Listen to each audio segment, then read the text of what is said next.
အားလုံးပဲမင်္ဂလာပါ New Horizon Channel ကနေပြီးတော့ပြန်လည်ကြိုဆိုလိုက်ပါတယ်ဒီနေ့မှာတော့ကျွန်တော်ကစင်ကာပူမှာရှိတဲ့အလုပ်ကိုင်းနေနဲ့လာတာတွေအကြောင်းကိုကျွန်တော်ဒီရှင်းပြပေးသွားမှာဖြစ်ပါတယ်ကျွန်တော်အားလုံးကဒီစင်ကာပူကိုအလုပ်လုပ်ချိန်ကြပြီမယ်စင်ကာပူမှာဘယ်အလုပ်ကိုင်းနေရှိလဲလာတာတွေကဘယ်လောက်ရှိလဲပြီးရင်ဘယ်အလုပ်ကိုင်းတွေက career group ဖြစ်လဲဆိုတာမျိုးတွေကိုကျွန်တော်တို့မသိကြတာများပါတယ်ဒါကြောင့်ကျွန်တော်ကဒီဗီဒီယိုမှာဒီအလုပ်ကိုင်းတွေအကြောင်းရယ်လာစာအနည်းဆုံးအလုပ်ကနေပြီးတော့လာစာအမြင့်ဆုံးရတဲ့အလုပ်ကိုင်းတွေအထီးကျွန်တော်ရှင်းပြပေးသွားမှာဖြစ်ပါတယ်ပထမဦးဆုံးကျွန်တော်တို့စင်ကာပူမှာရနိုင်တဲ့အလုပ်ကိုင်းကဘာလဲဆိုလို့ရှိရင် cleaner ကျွန်တော်တို့ဒီ general worker တွေပေါ့နော်ဒီ cleaner general worker တွေကကျွန်တော်တို့ဘယ်စက်တာတွေမှာလောက်ရတာများလဲဆိုလို့ရှိရင်ကျွန်တော်တို့ office တွေကျွန်တော်တို့ဒီ shopping mall တွေဒါမှမဟုတ်ရှင်ကျွန်တော်တို့ restaurant တွေဒီ construction worker တွေပေါ့နော်ဒီအပိုင်းတွေမှာလောက်ရကြတာများတယ်ဒီအလုပ်ပိုင်းတွေမှာဆိုတော့ဒီအပိုင်းတွေမှာရတဲ့ဒီအလုပ်ကိုင်းတွေကလာတာဘယ်လောက်ထိရလဲဆိုလို့ရှိရင်ကျွန်တော်တို့1200ကနေပြီးတော့1800ကြားမှာကျွန်တော်တို့ရကြတာများရပေါ့နော်ပြန်မြဒီတက်ပို့ပြီးတော့ရနိုင်တယ်လို့ဒီတက်လည်းပို့ပြီးတော့နည်းနိုင်တယ်ပေါ့နော်ကျွန်တော်အခုပြောနေတာကတော့ပြန်မြရတဲ့လာတာကိုကျွန်တော်ပြောခြင်းဖြစ်ပါတယ်ဒီဟာကိုကျွန်တော်စင်ကာပူမှာအလုပ်ရှာလို့ရတဲ့ဒီအလုပ်ကိုင်းရှာတဲ့ job hunting platform ကနေပြီးတော့ဒီလာတာဘယ်လောက်ရရဲဆိုတာကိုလည်းကျွန်တော်ရှာပြပေးသွားမှာဖြစ်ပါတယ်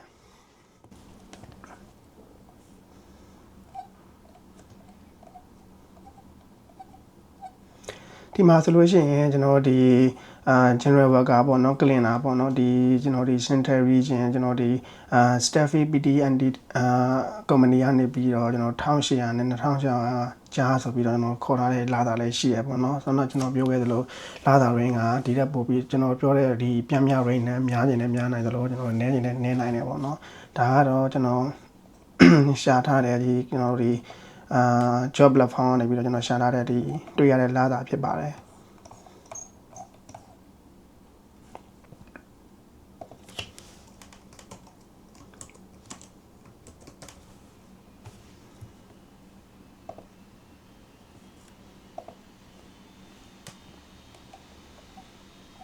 ဟုတ်ကဲ့ဒီမှာဆိုလို့ရှိရင် office cleaner သူပေးထားတဲ့လာတာကျွန်တော်ဒီဒေါ်လာ2000လေးကျွန်တော်တို့ဒီပေးထားရပေါ့နော်ပြီးရင်1500နေပြီး2000ကြားမှာသူညှိနှိုင်းတဲ့အနေအထားမျိုးရှိရပေါ့ဒါမျိုးတွေကျွန်တော်ဒီလာတာတွေရနိုင်တယ်ဒီမှာဆိုလို့ရှိရင်1600နေပြီးတော့1800တလားကိုရနိုင်တယ်1400နေပြီးတော့2000တလားကိုရနိုင်တယ်ပေါ့နော်ဒါမျိုးလာတာ range တွေကျွန်တော်ဒီရှိတယ်ပေါ့ဒီကျွန်တော်တို့ဒီ cleaner တွေနဲ့ဒီ general worker တွေကကျွန်တော်ဒီလာတာနေတဲ့အလုပ်ဖြစ်တဲ့အတွက်ကျွန်တော်တို့ပညာရေးရည်ချင်းကျွန်တော်တို့မြန်မာဖို့မလိုပါဘူးကျွန်တော်ဒီအ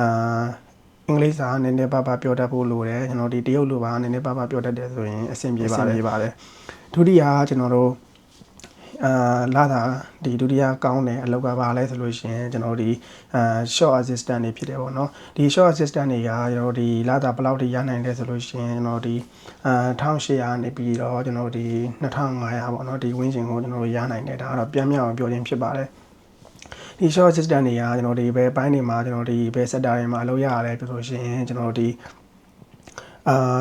shopping mall တွေကျွန်တော်ဒီ clothing shop တွေ electronic shop တွေ supermarket တို့နေရာမျိုးတွေမှာကျွန်တော်ဒီ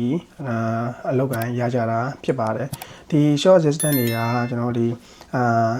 ဈေးဆိုင်တွေမှာလောက်ရတာဖြစ်တဲ့အတွက်ကျွန်တော်ဒီ customer service ကြီးကောင်းဖို့လိုတယ်ဒီ customer service ကြီးကောင်းဖို့လိုတာဖြစ်တဲ့အတွက်ကျွန်တော်အင်္ဂလိပ်စာ English skill ရလဲပေါ့နော်ဒီကျွန်တော် e skill ရလဲအတန်အသင့်ကောင်းဖို့လိုတယ်အကြီးဆုံးက customer တွေကိုကူညီပေးရတာဖြစ်တဲ့အတွက် customer service skill ကောင်းနေဖို့လိုပါတယ်ဒီလောက်ကိုင်းတွေကိုကျွန်တော်ဒီ job platform မှာကျွန်တော်တစ်ချက်ရှာကြည့်ပေးသွားပါမယ်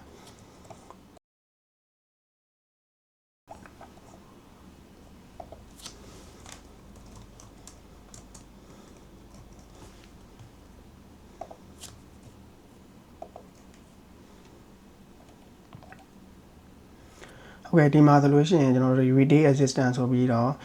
2500နေပြီးတော့3000ကျွန်တော်ဒီကိုရနိုင်တယ်ပေါ့နော်ဒါဆိုလို့ရှိရင်ဆောင်းကျွန်တော်ပြောတယ်ပြန်နှုံးတဲ့တောင်ကျွန်တော်များနေပါသေးတယ်ဒီမှာဆိုလို့ရှိရင်ကျွန်တော်ဒီ1800နေပြီးတော့2900ဒီရနိုင်တယ်ဒီမှာဆိုရင်1000နေပြီးတော့1500ဒါတော့ပတ်တိုင်းပေါ့နော်ရနိုင်တယ်ဒါဆိုလို့ရှိရင်လည်းကျွန်တော်တို့ပတ်တိုင်းကြောတွေပေါ့ ဒါဆိုလို့ရှိရင် VDC assistant 2400နေပြီးတော့3000ထိကျွန်တော်တို့ဒီရနိုင်တယ်ပေါ့နော်ဒါမျိုးတွေကျွန်တော်လာတာတွေရနိုင်ပါတယ်ဒီ short assistant တွေကိုလုပ်ဖို့ဆိုလို့ရှိရင်ကျွန်တော်တို့ဒီ customer service ကိုရှိရမယ်ပြောတတ်ဆိုတတ်ဖို့လိုတယ်ကျွန်တော်တို့ဒီရှင်းပြဖို့အတွက်ကျွန်တော်ဒီ customer မျိုးဖြစ်တဲ့အတွက်ကျွန်တော်တို့အင်္ဂလိပ်စာကတော့အဓိကကောင်းဖို့လိုတယ်တရုတ်စာလေးပါကျွန်တော်ရမယ်ဆိုလို့ရှိရင်ပို့ပြီးတော့ပြည့်စုံသွားလိမ့်မယ်ပေါ့ကျွန်တော်တို့တက်တီးရာလာစာအများဆုံးရနိုင်တယ်ဒီအလောက်ကပဲရရဲဆိုလို့ရှိရင်ကျွန်တော်တို့ဒီdriver တွေပေါ့နော်ဒီ driver တွေကဒီလာစာဘယ်လောက်ရလဲဆိုလို့ရှိရင်ကျွန်တော်တို့2000ကနေပြီးတော့3500ဝန်းကျင်ကျွန်တော်ပြန်ရနိုင်ပါတယ်ဒီအလုပ်တွေကတချို့လို့ဒီအလုပ်တွေကကျွန်တော်ဒီ fixed salary နဲ့ပေးတာရှိတယ်လို့ကျွန်တော်ဒီ hourly rate နဲ့ပေးတာရှိတယ်လို့ကျွန်တော် daily rate နဲ့ပေးတာရှိပါတယ်ဒီအလုပ်ကိုင်းတွေကိုဘယ် sector တွေမှာရနိုင်လဲဆိုရင်ကျွန်တော်ဒီ logistic company တွေမှာဒါမှမဟုတ်ရင်ဒီ food factory တွေ food ဒီ delivery company တွေမှာကျွန်တော်တို့အများအပြည့်ရကြတာများပါတယ်ဒီအလုပ်ကိုင်းတွေကိုကျွန်တော်လုပ်တတ်ဖို့ဆိုလို့ရှိရင်ဒီအလုပ်ကိုင်းတွေကိုကျွန်တော်တို့ရဖို့ဆိုလို့ရှိရင်ကျွန်တော်ဒီစင်ကာပူမှာရှိတယ်ကျွန်တော်ဒီ driving license ရှိဖို့လိုတယ်ပေါ့နော်စင်ကာပူမှာရှိတယ် driving license မရှိရင်တော့မြန်မာမှာရှိတဲ့ driving license ကိုကျွန်တော်စင်ကာပူမှာကျွန်တော်ဒီစင်ကာပူ driving license ကုမ္ပဏီကနေပြီးတော့ပြန်ပြောင်းပေးမယ်ဆိုရင်လည်းအဆင်ပြေတယ်ပေါ့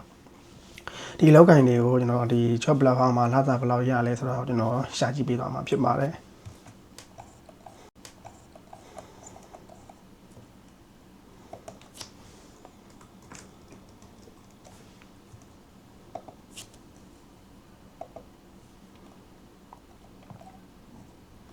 ဟုတ်ကဲ့ဒီမှာဆိုလို့ရှိရင်ဒီ official driver ဆိုပြီးတော့2400နေပြီးတော့2600တလောက်ကိုသူ fixed salary ပေးထားရပေါ့နော်ဒီမှာဆိုလို့ရှိရင်ဒီကျွန်တော်တို့3500နေပြီးတော့4000တီကိုကျွန်တော်ရနိုင်တယ်ပေါ့နော် class 3ဒီ driving license ရှိဖို့လိုတယ်ပေါ့နော်ဒီမှာဆိုလို့ရှိရင်ကျွန်တော်ဒီ2800နေပြီးတော့3200ကျွန်တော်တို့ဒီရတယ်ပေါ့နော်ဆိုတော့ကျွန်တော်ပြောတဲ့ဒီပြန် salary တွေတော့များနေပါသေးတယ်ဒီလိုဖြစ်တဲ့အတွက်ကျွန်တော်လာတာနှုံထားတွေကကျွန်တော်တို့ရဲ့ဒီ experience နဲ့ skill ပေါ်မှာမူတည်ပြီးတော့ကျွန်တော်ဒီပြောင်းလဲနိုင်ကြီးရှိတယ်ဒီတက်လည်းများနိုင်တော့လို့ဒီတက်လည်းနည်းသွားနိုင်ပါတယ်ဒီလောက်ကိုလုပ်မယ်ဆိုရင်ကျွန်တော်ပြန်ပြီးတော့ recall ပြန်ခေါ်ပေးပါမယ်ဒီလောက်ကန်အောင်လုပ်ဖို့ဖြစ်တဲ့အတွက်ကျွန်တော်စင်ကာပူကဒီ driving license ရှိဖို့လိုတယ်စင်ကာပူက driving license မရှိရင်တော့မြန်မာနိုင်ငံရှိတဲ့ driving license ကိုကုမ္ပဏီကနေပြီးတော့စင်ကာပူမှာပြန်ပြီးတော့ပြောင်းပြီးတော့ဒီခန့်မယ်ဆိုရင်လည်းဒီလောက်ကန်လေးရကြပါတယ်နောက်ထပ်ကျွန်တော်ဒီလာတာများတဲ့အလောက်ကဘယ်အလောက်ကိုင်းလဲဆိုလို့ရှိရင်ကျွန်တော် technician အလုပ်တွေဖြစ်ပါတယ်ဒီ technician အလုပ်တွေကဘယ်လို technician လုပ်နေလဲဆိုလို့ရှိရင်ကျွန်တော် aircon technician တွေရှိမယ်ကျွန်တော်တို့ဒီ electrical technician တွေရှိမယ်ကျွန်တော်တို့ဒီ mechanical technician တွေရှိမယ်ပေါ့နော်ဒီအလုပ်ကိုင်းတွေကကျွန်တော်လာတာဘယ်လောက်ထိရနိုင်လဲဆိုလို့ရှိရင်ကျွန်တော်တို့2500နေပြီးတော့ကျွန်တော်4000ဝန်းကျင်ထိရနိုင်ပါတယ်aircon technician တွေကကျွန်တော် aircon company တွေမှာကျွန်တော်တို့ဒီရနိုင်ခြင်းများပြီးတော့ electrical technician တွေကဒီ electrical company တွေမှာရကြတယ်ဒီ mechanical technician တွေကဘယ်လောက်ပိုင်းတွေမှာရကြရလဲဆိုလို့ရှိရင်ကျွန်တော်တို့ဒီ maintenance လုပ်တဲ့ company တွေဒါမှမဟုတ် heavy machinery တွေစားပေးတဲ့ company တွေမှာကျွန်တော်ဒီအလုပ်ကိုင်းတွေရကြတာများပါတယ်ဒီလောက်ကိုင်းတွေကဒီလာတာဘယ်လောက်ရလဲဆိုတာကိုကျွန်တော်job hunt platform မှာကျွန်တော်ဒီexample အနေနဲ့ကျွန်တော်ရှာကြည့်ပေးသွားပါမယ်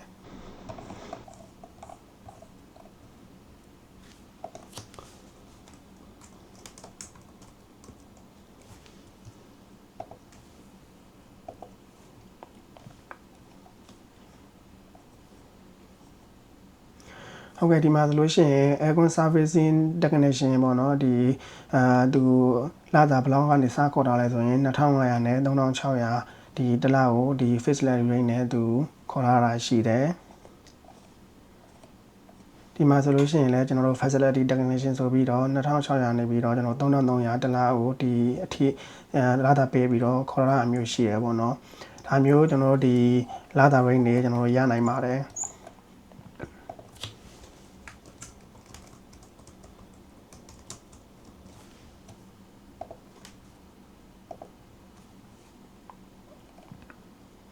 ဒီမှာဆိုလို့ရှိရင်ကျွန်တော်တို့ဒီ electrical technician ကိုကျွန်တော်2400နေပြီးတော့3500ကြားမှာသူညှိနှိုင်းလာတာတွေကျွန်တော်လုပ်ပြီးတော့ခေါ်ထားတာမျိုးရှိတယ်ပေါ့နော်ဒါမျိုးတွေကျွန်တော်ဒီ technician တွေကလာတာရနိုင်ပါတယ် Kilo technician အလုပ်တွေကိုရဖို့ဆိုရင်ကျွန်တော်တို့အနေနဲ့ဘာလိုအပ်လဲဆိုလို့ရှိရင် technical skill တွေလိုအပ်တယ် vocational training တွေလိုအပ်တယ်ပြီးရင်ကျွန်တော်တို့ရဲ့ experience တွေကောင်းကောင်းရှိဖို့လိုအပ်တယ်ပေါ့နော်ဒီຢာတွေ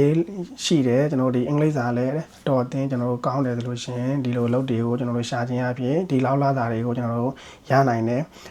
ဒီ technician အလုပ်တွေကကျွန်တော်ဒီ career growth ဖြစ်တဲ့ဒီအပိုင်းမှာပါတာဖြစ်တဲ့အတွက်ကျွန်တော်တို့က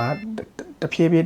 နဲ့ကြိုးစားသွားမယ်ဆိုလို့ရှိရင်ဒီ technician ကနေပြီးတော့ကျွန်တော်တို့ဒီ supervisor level တွေ service engineer level တွေကိုရောက်သွားမယ်ဆိုရင် career growth ဒီလိုများလာတဲ့ဒီလာတာရင်းနေရလဲဒီများလာမှာဖြစ်ပါတယ်နောက်ထပ်ဒီလာတာကောင်းတဲ့အလုပ်ကိုင်ကဘယ်အလုပ်ကိုင်တွေဖြစ်မလဲဆိုလို့ရှိရင်ကျွန်တော်ဒီ office stat တွေပေါ့နော်ဒီ office stat တွေကဒီ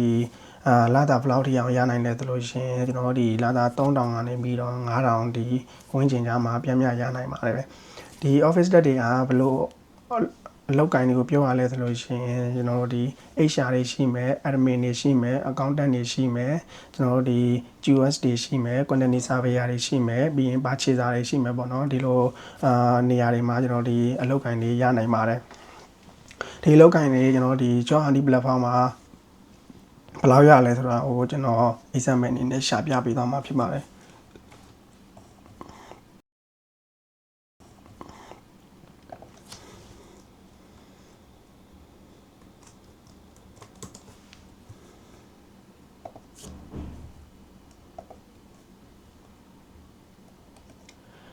ဒီမှာဆိုလို့ရှိရင်ကျွန်တော်ဒီ admin ကိုကျွန်တော်2400နေပြီးတော့ဒီ3600ဒီလာတာဒီနှုန်းနဲ့ကျွန်တော်ညှိနှိုင်းလာတာနဲ့ကျွန်တော်ဒီခေါ်ထားမျိုးတွေ့ရတယ်ဒီမှာဆိုလို့ရှိရင်2000နဲ့2500ပေါ့နော်ဒီမှာဆိုရင်2300နေပြီးတော့2500ကျာ2200နေပြီးတော့2500ကျာဆိုပြီးတော့ admin လုပ်တွေခေါ်ထားမျိုးရှိရပေါ့နော်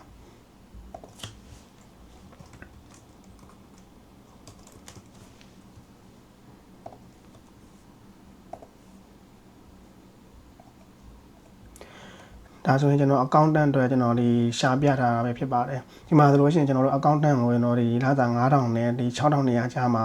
ဒီပေးထားအောင်ကျွန်တော်ရှိပါတယ်ဒါမျိုးဒီလာတာတွေကျွန်တော်တို့များနိုင်ပါတယ်ဒီမှာဆိုရင်9000နဲ့6300ကျားမှာရှိတယ်လို့ဒီမှာဆိုရင်3500နဲ့9000တလားကိုဒီပေးပြီးတော့ခေါ်ထားတဲ့ company တွေလည်းရှိပါတယ်ဒီလိုဖြစ်တဲ့အတွက်ဒီအလုပ်ကိုင်တွေကိုကျွန်တော်ဒီရှားခြင်းတယ်ဆိုလို့ရှိရင်ဒီလောက်ကိုင်းတွေကိုကျွန်တော်တို့ဒီလောက်ချင်တယ်ဆိုလို့ရှိရင်ဘယ်အပိုင်းတွေမှာကျွန်တော်တို့ဒီအားသာချက်ရှိဖို့လိုမလဲဆိုရင်ကျွန်တော်တို့ဒီ documentation တွေကောင်းဖို့လိုတယ်ပြီးရင်ကျွန်တော်တို့ data management ဒီ analyze ဖြစ်ဖို့လိုတယ်ပေါ့နော်ပြီးလို့ရှိရင်ကျွန်တော်တို့ဒီပြီးတော့ကျွန်တော်တို့ဘာတွေလိုအပ်မလဲဆိုလို့ရှိရင်ကျွန်တော်ဒီ financial record တွေထားရဖို့လိုတယ်ပြီးလို့ရှိရင်ဒီ office တဲ့အပိုင်းတွေလုပ်ဖို့ဆိုလို့ရှိရင်ကျွန်တော်တို့အရေးကြီးဆုံးကတော့ Microsoft Office ကိုကောင်းကောင်းအသုံးချတတ်ဖို့လိုပါတယ်ဒါတွေဒါရှိမယ်ဆိုလို့ရှိရင်ကျွန်တော်ဒီအလုပ်ကိုင်တွေကိုကျွန်တော်တို့ရှာဖွေပြီးတော့ဒီလိုလားတာတွေကိုခံစားရမှာဖြစ်ပါတယ်နောက်တဲ့ကျွန်တော်တို့ဒီအလုပ်ကိုင်တွေထဲမှာဒီလာတာကောင်းတဲ့အလုပ်ကဘာလဲဆိုလို့ရှိရင် engineer တွေအပိုင်းကဒီ engineer တွေပဲဖြစ်ပါတယ်ဒီဟုတ်ကဲ့ဒီ engineer တွေအလုပ်တွေကလာတာဘလောက်ကနေပြီးတော့ရနိုင်တယ်ဆိုလို့ရှိရင်4500ကနေပြီးတော့ကျွန်တော်တို့8000ဝန်းကျင်ဒီကျွန်တော်တို့ရနိုင်ပါတယ်ဒီတက်လဲကျွန်တော်တို့ရဲ့အတွေ့အကြုံမှာမူတည်ပြီးတော့ skill နဲ့အတွေ့အကြုံမှာမူတည်ပြီးတော့ဒီတက်လဲပို့ပြီးတော့ကောင်းနိုင်တယ်လို့ဒီတက်လဲပို့ပြီးတော့ရော့နိုင်ပါတယ်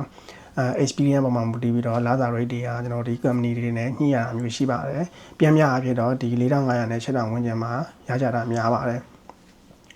ဒီအလုပ်ကိုင်းတွေကကျွန်တော်တို့ဒီဘယ်အပိုင်းတွေလဲဆိုလို့ရှိရင်ကျွန်တော်တို့ဒီ engineering ဘိုင်းမှာဆိုရင်ကျွန်တော်တို့ mechanical engineer တွေရှိမယ် electrical engineer တွေရှိမယ်ပြီးလို့ရှိရင်ကျွန်တော်တို့ဒီကျွန်တော်တို့ civil engineer တွေရှိမယ်ပေါ့နော်ပြီးလို့ရှိရင်ကျွန်တော်တို့ application engineer တွေဆိုတာမျိုးလည်းရှိမယ်ပေါ့နော် mechanical engineer တွေကဘာပဲအပိုင်းတွေမှာလောက်ရလဲဆိုလို့ရှိရင်ကျွန်တော်တို့ACMP engineer တွေရှိမယ်ကျွန်တော်ဒီplumbing engineer တွေရှိမယ်ပြီးလို့ရှိရင် fire engineer တွေရှိမယ်ပြီးလို့ရှိရင်ကျွန်တော်ဒီ heavy machinery ကိုပြင်နေရတဲ့ကျွန်တော်ဒီ mechatronic တွေရှိမယ်ပေါ့နော်ပြီးရင်electrical engineer တွေရှိမယ်ဒီအပိုင်းတွေကကျွန်တော်ဒီလာတာဒီလောက် range ကိုကျွန်တော်ရကြတယ်ပေါ့နော်ဒါတွေကိုကျွန်တော်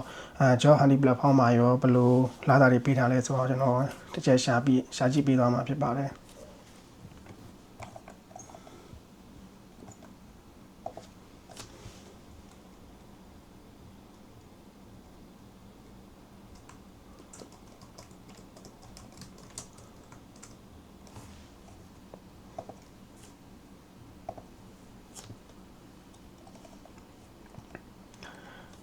ဟုတ်ကဲ့ဒီမှာဆိုလို့ရှိရင်ကျွန်တော်တို့ဒီ electrical project engineer ကိုကျွန်တော်ဒီ3800နဲ့ကျွန်တော်ဒီ9000ကျမ်းမှာကျွန်တော်ဒီညှိနှိုင်းလာတာနေနဲ့ခေါ်ထားတာရှိတယ်ဒီမှာဆိုလို့ရှိရင်3900နဲ့9500ကျမ်းမှာညှိနှိုင်းလာတာနဲ့ခေါ်ထားတာရှိတယ်ပေါ့နော်နောက်ထပ်ကျွန်တော်နောက်ထပ် engineer တွေအပိုင်းတစ်ခုကိုကျွန်တော် job hunting platform တွေကနေပြီးကျွန်တော်ရှာကြည့်ပေးသွားပါမယ်ဒီမှာဆိုလို့ရှိရင်ကျွန်တော်ဒီ ACMP engineer တယောက်ကိုလာတာဒီ3800နေပြီးတော့9500ကျားမှာကျွန်တော်ခေါ်ထားတဲ့ company ရှိတယ်ဒီမှာဆိုလို့ရှိရင်3800နဲ့9000ကျားမှာခေါ်ထားတဲ့အလုပ်ခေါ်တာတွေတွေ့ရမယ်ဒီမှာဆိုရင်3500နဲ့9000ကျားမှာအလုပ်ခေါ်တာတွေ့ရမယ်အခုလိုမျိုးပေါ့နော်ဒီအလုပ်ခေါ်တာတွေကဒီဘယ်ဟာကိုပြောချင်တာလဲဆိုလို့ရှိရင်ကိုယ့်ရဲ့ဒီ skill and experience ပေါ်မှာမူတည်ပြီးတော့လာတာတွေကကျွန်တော်ညှိနှိုင်းနေတာမှာရှိရဲဆိုတော့ကျွန်တော်တို့ဒီပြနေခြင်းဖြစ်ပါတယ်ပေါ့နော်ဒါကြောင့်ဖြစ်တဲ့အတွက်ကျွန်တော်တို့ရဲ့ skill and experience တွေရတာကောင်းမယ်ဆိုရင်ဆွမ်းနာကျွန်တော်ပြောတဲ့ဒီပြန်မြလာတာပေါ့နော်4500နဲ့8000ကြားမှာကျွန်တော်လာတာတွေပြန်မြရနိုင်ပါတယ်ဒီ engineer အလုပ်တွေကိုလုပ်ဖို့ဒီ engineer အလုပ်တွေကိုအလုပ်ရဖို့ဆိုလို့ရှိရင်ကိုယ့်ဘက်ကဘာတွေ strong ဖြစ်ဖို့လိုမလဲဆိုရင်ကျွန်တော်တို့ technical knowledge တွေ strong ဖြစ်ဖို့လိုတယ် problem solving တွေကျွန်တော်တို့ကောင်းဖို့လိုတယ်ပြီးလို့ရှိရင်ကျွန်တော်တို့ရဲ့ experience တွေရှိခဲ့ဖို့လိုတယ်ပေါ့နော်ပြီးရင်ဒီလောက်ကိုင်းတွေကကျွန်တော်တို့ပညာရေးတတ်မှတ်ချက်ကျွန်တော်တို့ဒီလိုပါတယ်ကျွန်တော်တို့ဒီ diploma တို့degree တို့လိုအပ်တယ်လို့ကျွန်တော်တို့ဒီကိုယ့်ရဲ့ဒီcareer နဲ့ပတ်သက်ပြီးတော့ကိုယ်ဒီအလုပ်ကိုင်းနဲ့ပတ်သက်ပြီးတော့ဒီ technical skill ပေါ့နော် technical ဒီ knowledge ကောင်းကောင်းရှိဖို့လိုရပေါ့နော်ဟုတ်ကဲ့နောက်ထပ်ဒီအလုပ်ကိုင်းနေတဲ့မှာလာသာများတဲ့အလုပ်ကဘယ်အပိုင်းတွေဖြစ်မလဲဆိုရင်ကျွန်တော်တို့ဒီ IT sector တွေဖြစ်တယ်ပေါ့နော်ဒီ IT sector တွေကဒီလာသာဘယ်လောက်ကျွန်တော်တို့ရကြလဲဆိုလို့ရှိရင်လာသာကျွန်တော်တို့ဒီ4500နေပြီးတော့ကျွန်တော်တို့ဒီ1000ပေါ့နော်အဲ့ဒီရဲ့အထက်တွေလည်းကျွန်တော်ရကြတာရှိပါတယ်ဒီ IT အလုပ်တွေကဘယ်လိုလုပ်တွေလဲဆိုလို့ရှိရင်ကျွန်တော်တို့ web developer တွေကျွန်တော်တို့ software developer တွေနဲ့ data analyst တွေကျွန်တော်တို့ဖြစ်ပါတယ်ဒီအပိုင်းတွေကကျွန်တော်တို့ဒီလာသာဘယ်လောက်ရလဲဆိုတာကိုကျွန်တော်ဒီ job hunting platform တစ်ခုမှာကျွန်တော် example အနေနဲ့ရှာကြည့်ပေးသွားမှာဖြစ်ပါတယ်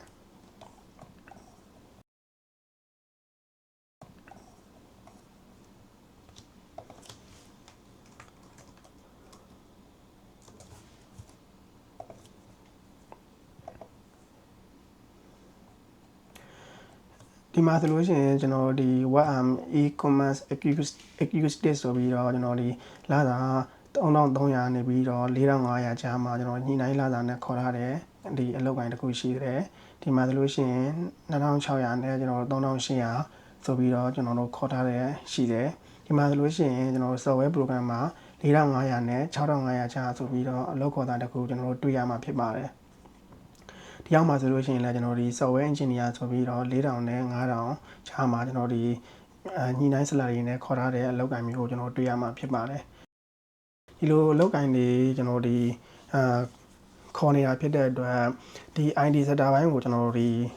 အလုပ်တွေရဖို့ဆိုလို့ရှိရင်ကျွန်တော်တို့ကဒီကွန်ပျူတာကိုကျွန်တော်တို့ကောင်းကောင်းသုံးဒီကျွမ်းကျင်ဖို့လိုတယ်ကျွန်တော်တို့ programming တွေကျွမ်းကျင်ဖို့လိုတယ်ပေါ့နော်ဒီအလုပ်တွေကိုကျွန်တော်တို့ရဖို့ဆိုလို့ရှိရင်လည်းကျွန်တော်တို့ဒီပညာရေးလိုအပ်ချက်ရှိပါတယ်အနည်းဆုံး degree ရောဒါမှမဟုတ်ရင် diploma တော့ရှိဖို့လိုပါတယ်ပြီးလို့ရှိရင်ကျွန်တော်တို့ဒီကွန်ပျူတာ skill ကောင်းကောင်းရှိဖို့လိုတယ်အင်္ဂလိပ်စာကောင်းကောင်း skill ရှိဖို့လိုတယ်ပေါ့နော်ဒီအလုပ်ကိုင်းတွေကိုကျွန်တော်တို့ရမယ်ဆိုလို့ရှိရင်လာတာတော့ဒီအလုပ်ကိုင်းတွေကကျွန်တော်ဒီ foreigner တွေတော့ဆိုလို့ရှိရင်စင်ကာပူမှာဒုတိယလာတာအများဆုံးလို့ဖြစ်ပါတယ်နောက်ထပ်စင်ကာပူမှာလာတာအကောင်းဆုံးကျွန်တော်တို့ဒီအလောက်ကဘယ်အလောက်ကန်ဖြစ်မလဲဆိုရင်ကျွန်တော် hacker sector မှာဖြစ်တဲ့ဒေါက်တာတွေပဲဖြစ်ပါတယ်ဒီဒေါက်တာတွေကဒီလာတာဘယ်လောက်ရနိုင်လဲဆိုလို့ရှိရင်လာတာ11000ကနေပြီးတော့ကျွန်တော်2000အထက်တွေမှာကျွန်တော်တို့ပြန်ပြရကြတာရှိပါတယ်ဒီအလောက်ကန်တွေကကျွန်တော်ဒီshop platform တွေမှာလာတာဘယ်လောက်ပြီးလဲဆိုတာကိုကျွန်တော်ရှာကြည့်ပြီးသွားမှာဖြစ်ပါတယ်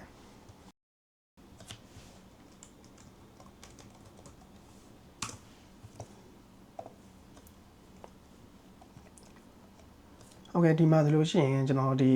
company တကူကနေပြီးတော့ခေါ်ထားတာဆိုလို့ရှိရင်လာတာ14000နဲ့19000ကြားမှာကျွန်တော်တို့ပြန်ပေးပြီးတော့ခေါ်ထားတာမျိုးရှိတယ်ဒီမှာဆိုလို့ရှိရင်ကျွန်တော်တို့ medical doctor ကို12000ကနေပြီးတော့16000ကြားမှာကျွန်တော်တို့ပြန်ခေါ်ပြီးတော့ လာတာခေါ်ထားတာကိုတွေ့ရတယ်ဒီအောင်ပါဆိုလို့ရှိရင်ကျွန်တော်ဒီလာတာ2000ခွဲကနေပြီးတော့3000ကျားဆိုပြီးတော့ကျွန်တော်တို့ဒီလာတာပေးပြီးတော့ခေါ်ထားတာရှိရပေါ့နော်ဒီအလုပ်ကိုင်းတွေကတော့စင်ကာပူမှာလာတာအမြင့်ဆုံးအလုပ်ကိုင်းတွေဖြစ်ပါတယ်ဒီလောက်ကန်တွေကိုရဖို့ဆိုလို့ရှိရင်တော့ကျွန်တော်ဒီ medical school တွေကနေပြီးတော့ကျွန်တော်တို့ degree တွေရှိဖို့လိုတယ်ပြီးလို့ရှိရင်ကျွန်တော်တို့ internship တွေကောင်းအောင်ဆင်းခဲ့ဖို့လိုတယ်ပြီးလို့ရှိရင်ဒီmedical school တွေနဲ့ဒီ internship experience တွေကစင်ကာပူအစိုးရရဲ့ hacker ဒီ sector တွေကနေပြီးတော့အတိမတ်ပြဖို့လည်းလိုပဲပေါ့နော်ဟုတ်ကဲ့အခုလိုလာတာအနေဆုံးကနေပြီးတော့လာတာအမြင့်ဆုံးဒီကျွန်တော်တို့ရှိတဲ့အလောက်ကိုင်းတွေအကြောင်းကိုသိသွားပြီဆိုလို့ရှိရင်မိတ်ဆွေအနေနဲ့ဘယ်ကိုယ်တိုင်ကရောဘယ်လောက်ကိုင်းဘယ်ကရိယာ platform ပေါ်မှာဘယ်ကရိယာလမ်းကြောင်းပေါ်မှာကျွန်တော်တို့ရှောက်နေလဲဆိုတာကိုကျွန်တော်ဒီသိဖို့လိုပါတယ်အဲ့လိုသိသွားပြီဆိုလို့ရှိရင်ဘာတွေလိုအပ်လဲဘာတွေရှိဖို့လိုအပ်လဲဘာတွေပြင်ဆင်ထားတင်လဲဆိုတာကိုပြင်ဆင်ပြီးလို့ရှိရင်ကျွန်တော်တို့စာလုံးလိုနိုင်ငံမျိုးပေါ့နော်စင်ကာပူလိုနိုင်ငံမျိုးကိုကျွန်တော်တို့စူးစမ်းပြီးတော့အလောက်ကိုင်းတွေရှာဖွေကြည့်ပါတကယ်လို့ဒီအလုပ်ကိုင်တွေရပြီဆိုရင်ဆောင်းတော့ကျွန်တော်ပြောတဲ့ပြန်ပြန် salary တွေကြားမှာအကျိုးခံစား권ရနိုင်ပါတယ်ဟုတ်ကဲ့ဒီဗီဒီယိုလေးကမိတ်ဆွေတို့တစုံတရာအကျိုးရှိခဲ့မယ်ဆိုလို့ရှိရင်ကျွန်တော် channel လေးကို like and subscribe လုပ်ပေးခြင်းအပြင်ကူညီပေးဖို့ကျွန်တော်မေတ္တာရက်ခံပါတယ်ပြီးလို့ရှိရင်မိတ်ဆွေသိချင်တဲ့အပိုင်းတွေကိုအောက်က comment မှာလည်းမှတ်ထားရလို့ရပါတယ်ကျွန်တော်ပြောဖို့ကြံခဲ့တဲ့အလုပ်ကိုင်မျိုးစားတွေရဲ့လာစာအကြောင်းတွေအလုပ်ကိုင်တွေဘယ်လိုရှာရမယ်ဆိုတဲ့အပိုင်းတွေသိချင်တာမျိုးရှိခဲ့လို့ရှိရင်အောက်က comment ပေါက်မှာမေးခဲ့လို့ရပါတယ်ပြီးလို့ရှိရင်ကျွန်တော်ဒီဒီစေဆွေးနွေးလို့ရတဲ့ဒီ Telegram channel မှာလည်းဝင်ရောက်ပြီးတော့မေးမြန်းလို့ရပါတယ်ဟုတ်ကဲ့အားလုံးကိုကျေးဇူးအများကြီးတင်ပါတယ်နောက်ဗီဒီယိုလေးမှာပြန်ဆောင်ပါမယ်